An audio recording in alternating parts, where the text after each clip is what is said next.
assim, que as pessoas me perguntam muito, eu não sei exatamente. Sobre o sonho, né? O que eu penso do sonho? O sonho é uma emancipação, né? Você dorme, o seu espírito ele sai, né?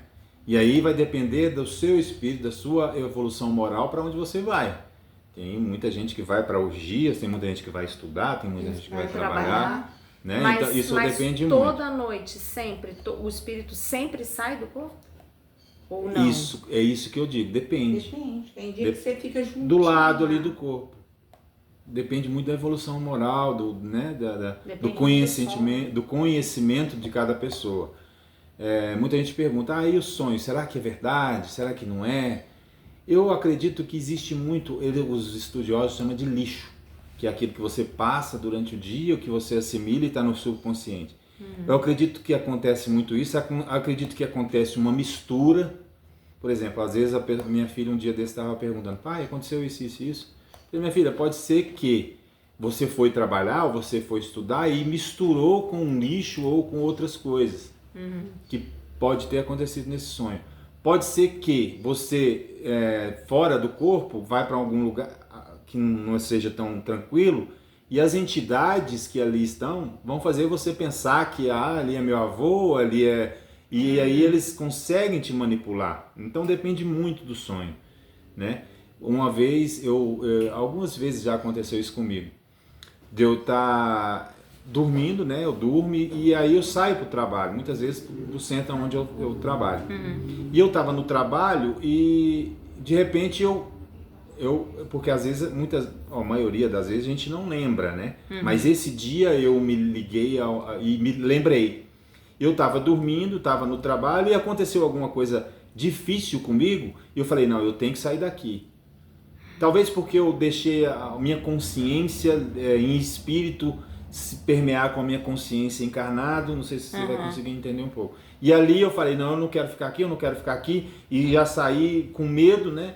E aí uma entidade que trabalha lá no centro, que é uma das monitoras, né? Um dos guias da casa, calma, calma.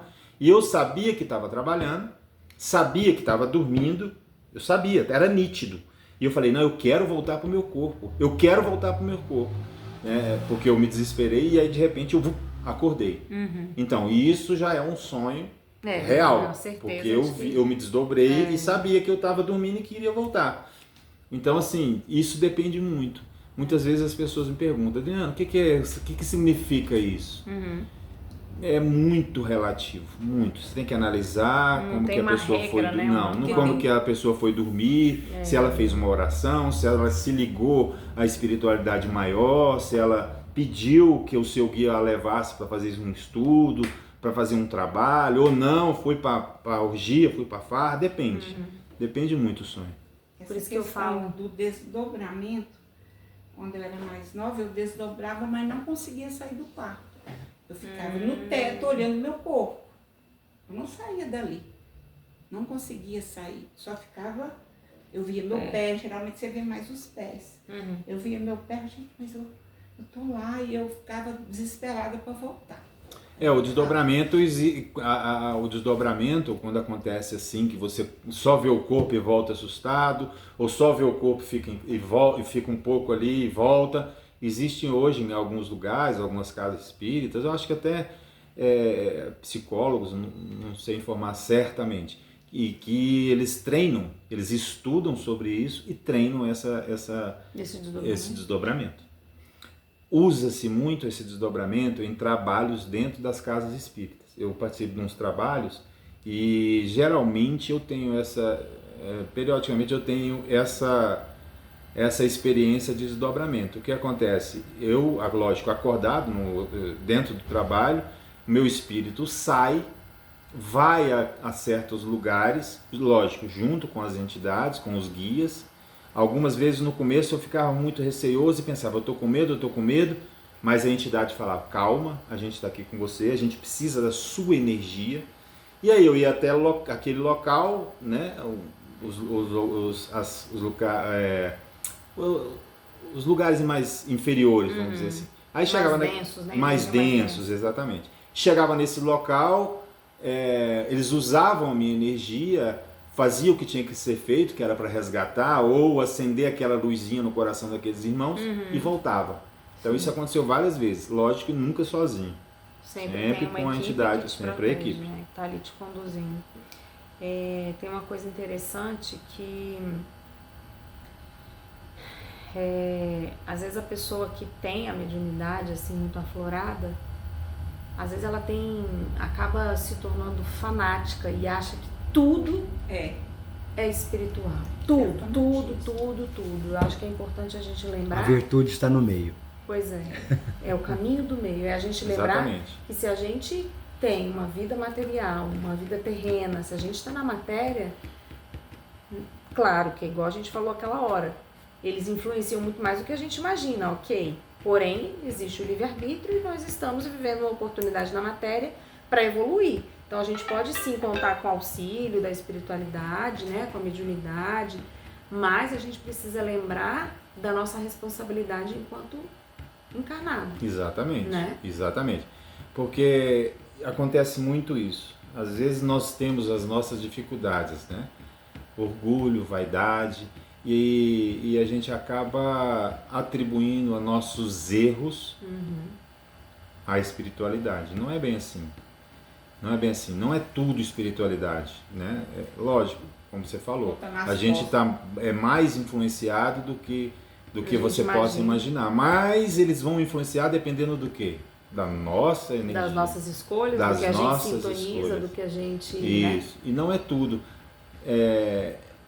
Muitas coisas que acontecem, é o que eu estava falando, a gente põe muita coisa na conta da espiritualidade. E não é assim, né? Tem que sempre achar um meio responsável. Termo, né? exatamente. Você acha sempre um responsável, não é culpa muito minha. fácil, né? Botar a culpa na espiritualidade.